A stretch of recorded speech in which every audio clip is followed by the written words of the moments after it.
for the year 2018-19 and the supplementary budget statement for the year 2017-18.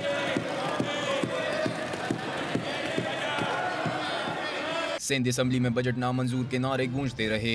Opposition ने budget दस्तावेज की कॉपियां फाड़ डाली। पीपी क़यादत के खिलाफ नारों पर वजीर आला ने ऑपोजिशन को आड़े हाथों लिया। तहजीब के दायरे में रहिए, लीडरशिप को कुछ ना कहिए, नहीं तो हम जिम्मेदार नहीं है फिर कुछ हुआ तो। मैं बहुत सिंपली कह रहा हूँ, लीडरशिप को कुछ कहा है तो मैं जिम्मेदार नहीं हूँ। आपने अपनी लीडरशिप को बुला दिया, धुतकार दिया, हम अपनी लीडरशिप के लिए अपनी जान भी देंगे। इजलास के बाद मीडिया से गुफ्तगू में ऑपोजिशन रहनुमाओं ने बजट को अवाम दुश्मन करार देकर मुस्तरद कर दिया। हमने आज के बजट का नहीं, हमने तो 10 साल का हिसाब मांगना है इस बजट में, और हम सब की तकारीर में 10 साल के हिसाब की तकारीर होंगी।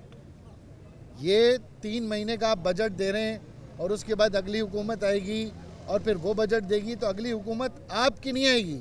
ये कहते हैं कि इसके अंदर कोई नई स्कीम्स इन्होंने नहीं डाली हैं, जितनी भी ऑनगोइंग स्कीम्स हैं उसको इन्होंने कंटिन्यू किया है।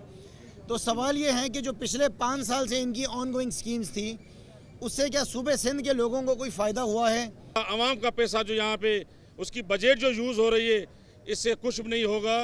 आवाम सारी जान गई है, सिर्फ पॉइंट स्कोरिंग कर रहे हैं। ऑपोजिशन अरकान का कहना था वो बजट में अवाम दुश्मन इक़दामात से अवाम को आगाह करेंगे।